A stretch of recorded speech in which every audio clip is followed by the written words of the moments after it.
All right. Hello, everybody. Welcome back to the channel. It is me, Harley, from the Fran Play. And welcome back. I hear my son screaming in the background. Okay, let's try to get some studying in today. That's the plan. Those of you that are new to the channel, I just want to say thank you for coming and stopping by. Here is my profile on Twitter. Go ahead and give me a follow. I'm not begging, I swear. But yeah, give me a follow. I post every now and then. But I'm trying to build a community together, and I have an agenda for today. The agenda is we're going to study some Python, talk about what we did on 100 Days of Code, and start day one of the challenge. So today is day one, and later on off camera we'll do some research on back-end development, and then of course I'm gonna go spend time with my kids. I love my babies. So and that's another thing, so I'm gonna try as hard as I can to be uploading as much as possible. It's difficult when your speed is here. I'll do it real quick. Speed test before we get started into the coding. I just want to get with y'all and kind of show you guys. So this is what you get for living in a small town. You get this speeds, and so this is down, and then up is going to be terrible. And but yeah, I'm just, we just live with it. Look at that.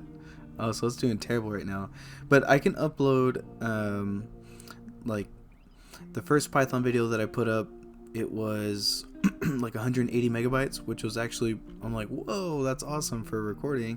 Usually it's like 3 gigs or something. And that's how big the Vault in Vegas videos are. But anyway, that's besides the point. Let's get to learning. Hey, Mr. Solver, giving a shout out to Mr. Solver. Give him a follow too. Love Mr. Solver, and of course can't forget about Hassan. Give Hassan a follow too. Appreciate them both. They're great people. Been pushing me every day, and yeah, it's nothing but love out here in the community. So alright, so let's get started into some Python. Appreciate it again for you guys coming out here. We'll kind of zoom in so you guys can see a little bit better. And as you can tell, we have some music playing in the background. Hopefully it's not too loud over my voice, but we'll get started. And I know you see this crazy beard, but yeah. Okay, so what is Python? Python is a popular programming language. It was created by Guido van Rossum and released in 1991. It is used for, let me turn off my volume. It is used for web development, for the server side, software development, mathematics, system scripting. What can Python do? Python can be used on a server to create web applications. Python can be used alongside software to create workflows. Python can connect to database systems. It can also read and modify files. Python can be used to handle big data and perform complex mathematics. Python can be used for rapid prototyping for production-ready software development. So Python can do a lot of powerful things. So definitely used in web development, but on the back end. It's where data flow and everything goes in. So this is like the stuff that I want to get into. I want to work in back-end technologies. I'm creative, but I'm not like super artistic, and I'm like blocks, but I like to work with data, and I find that stuff really fun. Like I love doing spreadsheets and tables and all sorts of stuff in Excel and Google Docs. But yeah, but anyway, let's keep going. Python works on different platforms such as your Windows, Mac, Linux, Raspberry Pi, or any other operating system, pretty much, because Python can run on a lot of different systems because it's very versatile. Python has a simple syntax similar to the English language. Python has syntax that allows developers to write programs with fewer lines than some other programming languages. Python runs on an interpreter system, meaning that code can be exhausted as soon as it is can be executed as soon as it is written. This means that prototyping can be very quick. Python can be treated in a procedural way, an object-oriented way, or a functional way. And what they mean by executed as soon as it is written, so that's when we're going like this, right? So this code is written here. Hello, and we're gonna find the index of the first letter, and we're gonna print it, right? And when we run it, down here in the bottom, it prints H. So that is like executing code like that. Good to know. The most recent major version of Python is Python 3, which we shall be using in this tutorial. However, Python 2, although not being updated with anything other than security updates, is still quite popular. In this tutorial, Python will be written in a text editor. It is possible to write Python in an integrated development environment, also known as IDE, such as Thonny, PyCharm, NetBeans, or Eclipse, which are particularly useful when managing larger collections of Python files. And I'm going to be using PyCharm. You can download it for free. I kind of went over where you can get it in the first Python episode, so if you need to go look up another tutorial, I'm sorry I didn't make I didn't make it good enough. I could uninstall it and do it, but I'm being too lazy. I'm not gonna lie. So print hello world. So let's go ahead and do that in our IDE. So we'll do print hello world. And we'll run it. I think it's Shift F10, right? Shift F10. So that's a shortcut for PyCharm. But yeah, I would recommend getting this installed first before you continue with this video. So go get that installed if you haven't already. Get Python installed if you haven't already, and then come back. That way you can start going and coding along a little bit if that's what you're trying to do. Alright, so let's go to the next one. So that was the intro syntax. Get started. So we already installed it. We can also check which version of Python we have. We can command prompt, or what is it? Yeah, Python version. So we have 3.11.4, and if we go to Python, it should be over. Oh, I was looking at projects, and if you go here to 3.11.4. Okay, and then Python quick start. That's to start your first file, but we already got a first thing set up. So I would recommend looking up how to do that first. It's not that difficult. This is just some basic stuff here. But once you get set up in your IDE, then start. All you have to do in your IDE is you'll just create a main.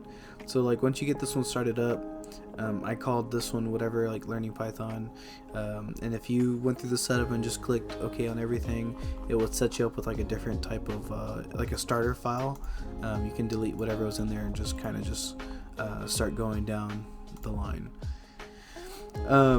But yeah, you would like right click, go to new and Python file, and then you would type,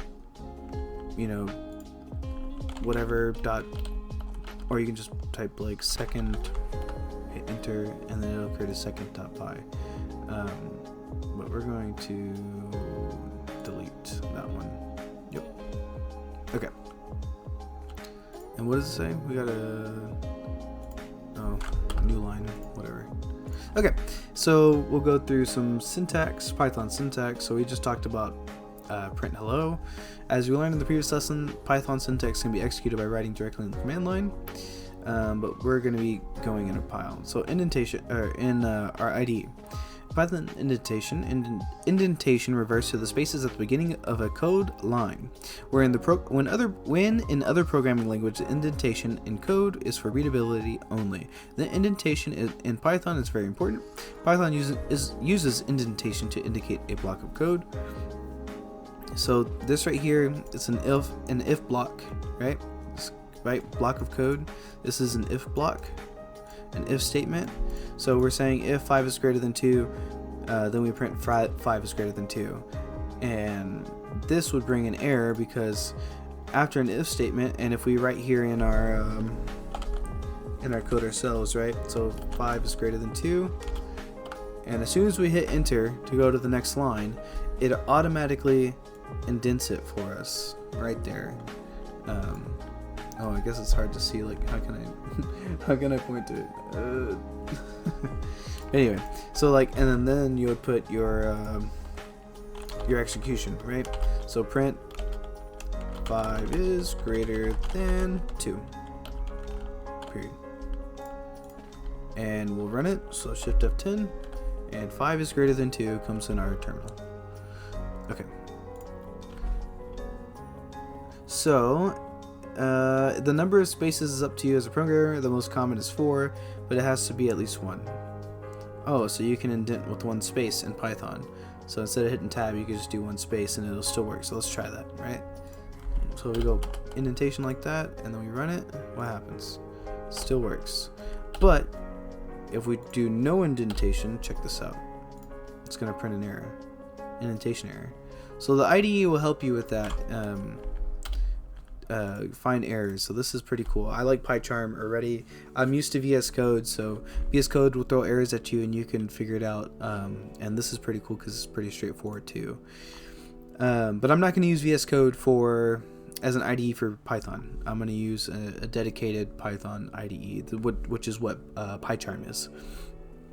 Okay, so if you have to use the same number of spaces in the same block of code, otherwise, you have to use the same number of spaces in the same block of code, otherwise Python will give you an error. Your space is up to you. The most common is 4, but it has to be at least 1. Same number of spaces. So this wouldn't work. So whatever the next line would be, like if you're executing 2 lines of code for the if statement, it would have to be the same spacing. So like let's say we just oh dang, I can't do it on this one. So if we just copy this, if we copy this line and paste it here, but this one only has 1 space, it's going to do an error because indentation unexpected indent. So this would have to be the same thing, 1 space, in order for it to run properly. Okay, hopefully I'm not going too far on that. And then if you saw in the other example, it showed like if 5 is greater than 2, then we can have like this one indented like that because it wouldn't matter. Oh,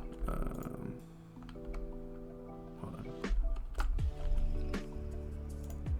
Why isn't that? Oh, okay, duh. I was like, why is that working?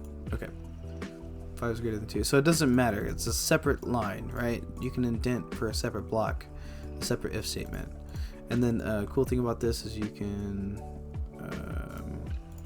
sorry, I'm trying to find here we go. So you can actually show quick fixes and format the file, and you can format it and it'll fix it for you. Okay, so let's continue on. Python variables. So variables, in Python, variables are created when you assign a value to it. So x equals 5, so the variable x has an assigned value of 5. The variable y has an assigned value of hello world. So your variables are these, and your value is what you assign to it, so what you give it. So it's equal to that. Right? Python has no command for declaring a variable. You will learn about variables in Python variables chapter. Whoa. Yeah, see, I was right, but Python has no command for declaring variables. Oh, okay, I get it now. So like in JavaScript, right, you have to declare a variable. So in JavaScript, you would put let the name of the variable, so like let's say it's your first name, so let name equal and then a string Harley, right? So that is declaring a variable, and then this right here is not declaring it, but it is declaring it at the same time. But in Python, you don't have to declare it. It's automatic. There we go. That's the best way to put it. That's just the way I'm seeing it, you know. Comments. Python has commenting capability for the purpose of in-code documentation.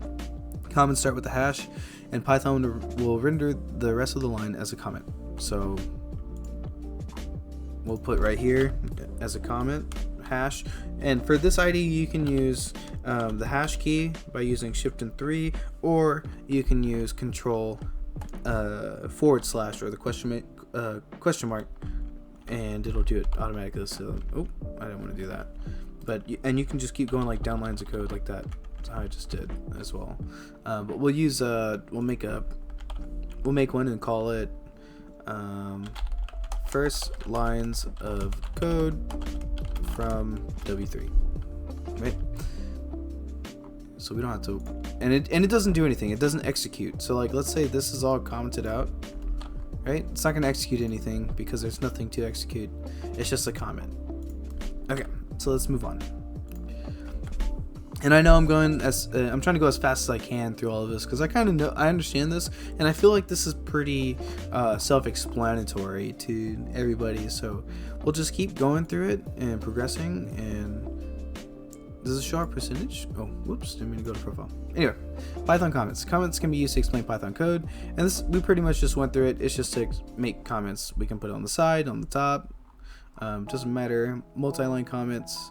Python does not really have a syntax for multi-line comments. To add multi-line comment, you must insert a hash for each line. Sorry, I'm stuttering so much. I'm trying to go so fast. My brain's trying to go a million miles per hour. But okay, so you can write comments out, or not quite as intended, you can use multi-line string. Since Python will ignore string literals that are not assigned to a variable, you can add a multi-line string, triple quotes in your. So you can go like this. Oh, whoops. So like, let's unblock all that, right? And if we go like this and do triple quotation marks. Oh, whoops. 1, 2, 3. Oh, okay, I see it. Okay, so we can do that, and then boom, that puts it, and see how it turns it green. So let's see what, let's fix that. Okay, so now it makes it a comment, and it still won't run because it's just a comment. So that's really cool. I didn't know about the triple quotation marks. So like, let's say you wanted to write something, you just real quick, and it puts you in the middle, and you can put like, I'm trying to, oh, let's stop doing the capital letters. I'm trying to be the best I can be, right? And that's what we're here to do, to learn code and be the best we can. Okay, so back to, we don't have to worry about doing that. Oh, did I click next? Okay. So Python variables. Variables are containers for storing data values. So kind of how we said we gave X a value of 5 and Y a value of whatever, hello world in the previous one. Now this one's John. And when we print them out, we're calling that variable when we put the variable name inside a print. So right here it says X equals 4. X is of type integer. So excuse me, we'll get to it in a little bit. It's called data types. There's 4 data types. We got integers, we got float values, we got string, and we have boolean. Those are the 4 values. So integers is a whole number. Float is any number with a decimal point or decimal value. I mean, string is anything in quotations, something you would make as a string, and then boolean is true or false. And then there's casting, so you can do type casting, and you can turn certain values into different types.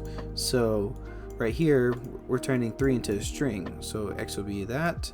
This one we're turning 3 into an integer, so it'll remain the same, and float will make it with a decimal point.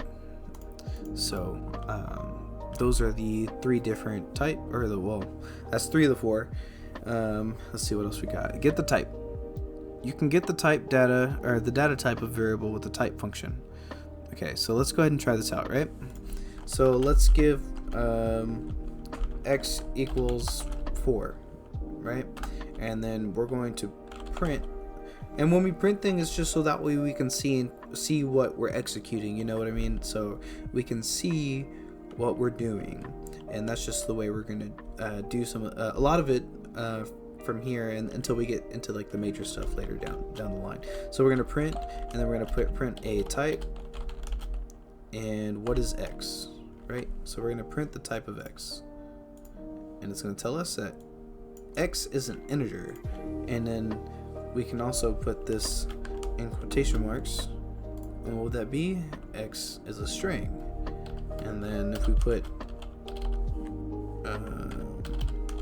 true, X will be a boolean, and if we put 4.0, then it'll be a float. But you can do that with the type function. So, and then let's say you want to make that into a string. So you can do print string X, and that's how you do typecasting. So boom, 4.0 as a string. So it's really cool. The things that you can do, just the basic stuff, it's really cool. Oh, we just hit the 20-minute mark. I have to make these in 20-minute intervals because excuse me, the file size gets really big, and as you saw, my upload speed is very terrible. So bear with me. I'm going to be going through these as fast as possible, making these like a speedrun tutorial, speedrun learning. And I love to learn, and this is the way I like to learn. I love learning through reading material and actually doing. The video stuff for me is a little bit difficult, and I'm mainly making these videos to get people more motivated and push. And you don't have to watch the whole thing. If you just want to just come and like the video, just leave a like. I appreciate it. Those of you that stayed to the very end, thank you so much. God bless you. I appreciate you. Let's keep pushing forward for a better tomorrow and become the best that we could ever be. Thank you guys so much, and I'll see you guys in the next episode.